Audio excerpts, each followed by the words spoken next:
¿Alguna vez has visto El Cuarto Contacto? Bueno, si no la has visto todavía, te invito entonces a que pauses este video, vayas a verla y regreses, porque aquí puedes encontrarte con algunos spoilers. Dada mi publicación anterior sobre los argumentos de Arrival o la llegada y sus bases lingüísticas en la teoría de Sapir, decidí ahora traerles este video para hablar un poco sobre el cuarto contacto. Mucho de lo que digo aquí son conclusiones que yo misma he sacado apoyada en algunas referencias bibliográficas, así que si ustedes tienen otros argumentos, otras teorías, otras conclusiones, por favor siéntense en la libertad de compartirlas conmigo, y así podríamos crear una comunidad cinéfila, porque al fin y al cabo estos videos son como para entretenernos un rato. Bueno, El Cuarto Contacto es una película de 2009 que causó mucho furor y también mucho espanto, sobre todo en la comunidad de Alaska, pues es ahí donde se sitúa la trama de la película, protagonizada por Milla Jovovich, quien funge el rol de una psicóloga llamada Abigail, quien debe de tratar los casos de personas traumatizadas que dicen que durante las noches le suceden acontecimientos extranormales, un tanto terroríficos, acompañados por una cosa en común, que es lo que más le llama la atención a la psicóloga. Y esto es que los sucesos vienen acompañados por un búho, o al menos lo que pareciera ser un búho. Pero vamos a empezar a desglosarlo poco a poco. Para empezar, ¿por qué Cuarto Contacto? Bueno, dentro de la ufología, y para quienes no están muy metidos en el tema, la ufología divide a los contactos cercanos en 9 tipos o en 9 niveles. El primero es cuando estás un domingo muy tranquilo en tu casa, de repente sales al patio a mirar a los pajaritos cantar y te das cuenta que hay una nave extraterrestre paseándose por ahí. Ese es el contacto 1, un avistamiento nada más. El contacto 2 es cuando además de un avistamiento hay un vestigio de pruebas. Podemos recordar un poco lo que sucedió en Europa en los cultivos de maíz, donde quedaron las marcas de alguna nave extraterrestre que se quiso estacionar ahí. El contacto 3 es cuando eres el afortunado ganador de no solamente ver una nave extraterrestre, sino también a sus tripulantes. Y el cuarto contacto es cuando se habla de un secuestro, o sea, una abducción. Por eso Cuarto Contacto es Cuarto Contacto, porque nos está narrando la historia de varias personas que han sido abducidas únicamente por las noches. Hasta aquí pareciera ser una película tipo UFO, de las que ya hemos estado algo acostumbrados. Sí me llegó a dar muchos sustos, de por sí a mí el tema UFO me da muchísimo miedo.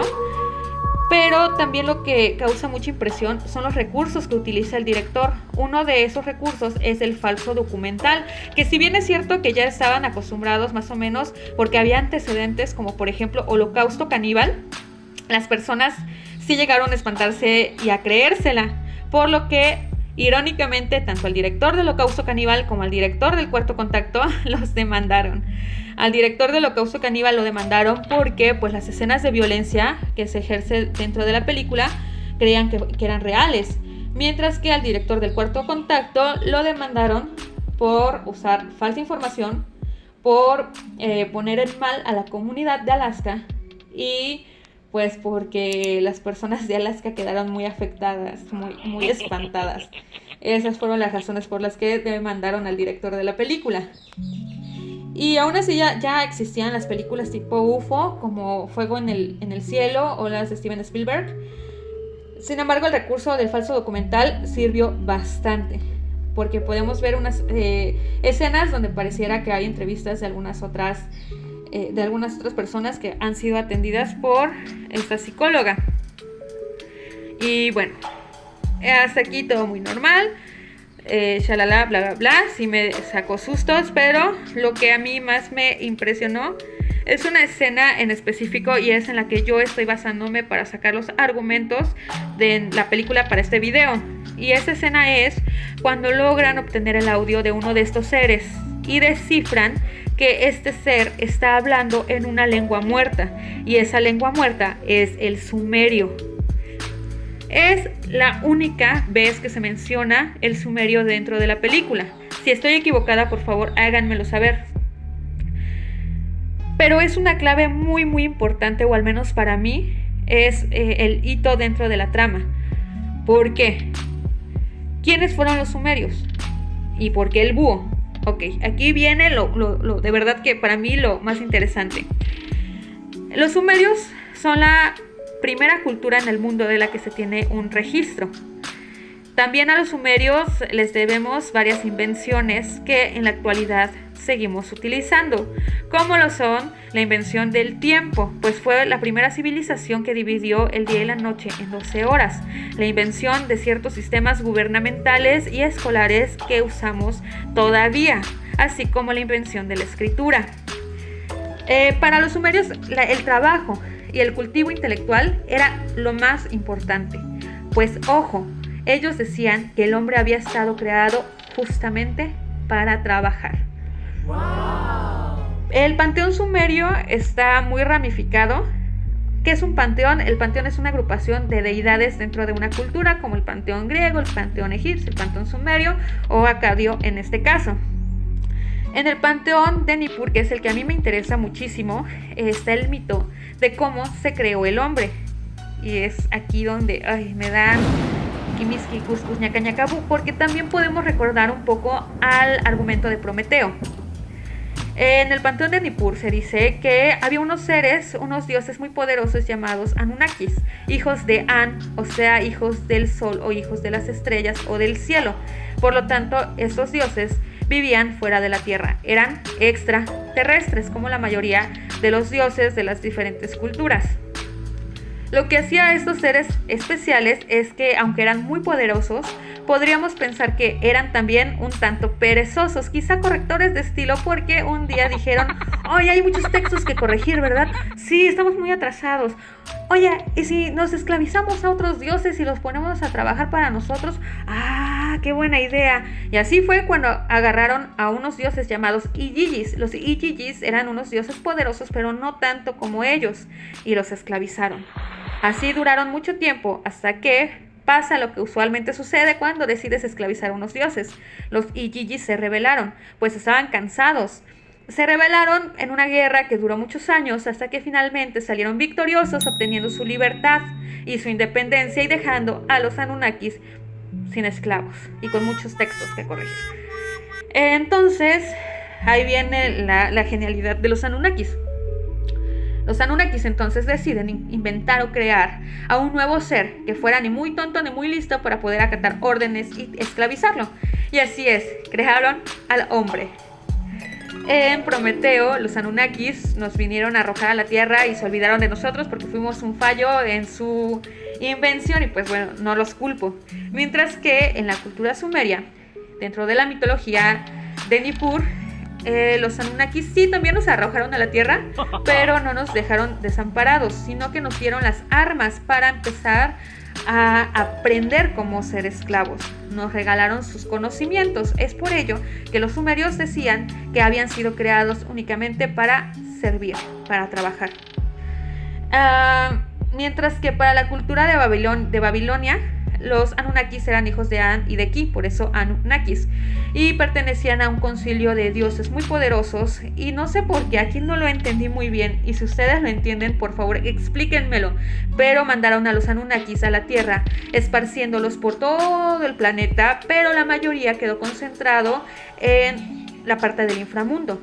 Es aquí donde muchas culturas empezaron a ver a los Anunnakis como seres no muy buenos, porque habitaban el inframundo. Recordemos que en Cuarto Contacto los sucesos nocturnos son escalofriantes. Si yo tuviera que conocer a mis creadores y fuera de esa forma, realmente no me quedarían muchísimas ganas, y yo creo que ustedes tampoco. En Cuarto Contacto lo hacen ver, dan un ambiente, una atmósfera de terror, de que son cosas no muy buenas. Entonces podríamos pensar que es por eso. Además, y como dato extra, en la cultura sumeria tenemos a una deidad de las más poderosas, que es Inanna o Ishtar, que podría también ser como Lilith dentro de la creencia judeocristiana, y ellas se correlacionan porque son las señoras de la oscuridad. Para algunos Lilith es la vampiresa, para otros es la mujer rebelde, para otros era Ishtar, una de las diosas madres más importantes para la cultura sumeria. Pero estamos entrelazando o relacionando por qué si eran los creadores del humano, por qué si eran los padres Anunnakis, venían a abducir de una manera tan escalofriante. ¿Sería porque son seres de verdad malévolos, como muchas culturas empezaron a creer que lo eran por ser del inframundo?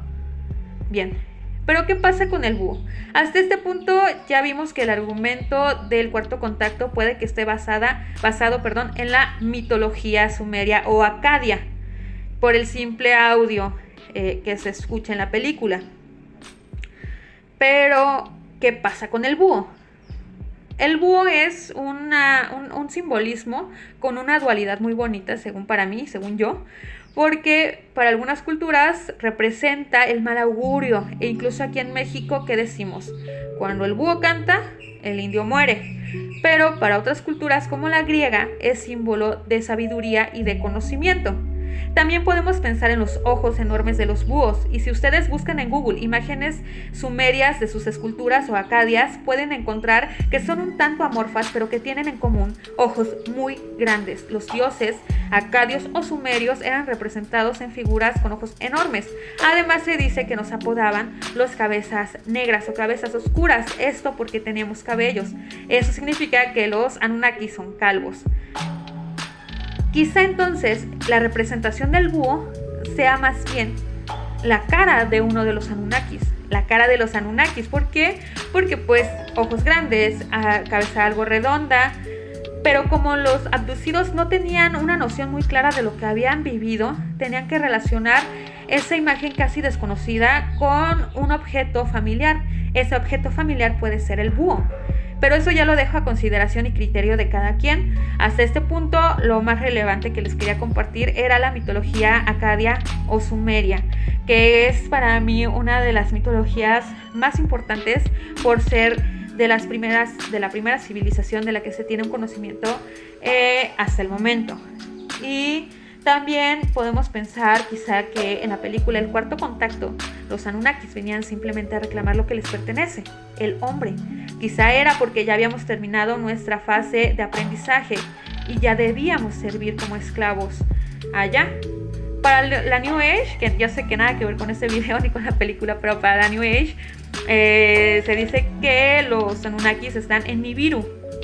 Y como los Anunnakis dentro del mito prometieron retornar, no sé si recuerdan los que son de Jalapa, que por ahí de 2009, 2010 más o menos, en el dique de los lagos había muchos papelitos pegados que decían prepárate porque Nibiru está cerca, y era porque se acercaba 2012, que era el pronóstico del fin del mundo. Y bueno, espero que les haya gustado este video y también espero que no se me haya pasado ningún dato sumerio. Si ustedes tienen algún otro, por favor háganmelo saber, y también si quieren más videos como este, pues ayúdenme compartiéndolo, regalándome un like. Es la primera vez que hago algo de esta índole. Obviamente es un video con baja calidad y también es un video sin mucha experiencia, pero si gustan pueden también decirme alguna otra película que quieren que se analice dentro de su argumento y con gusto puedo hacerlo. Les envío un abrazo, me dio mucho gusto compartir estas conclusiones, que es a lo que se llega cuando uno no tiene mucho que hacer. Y espero vernos pronto. Hasta la próxima.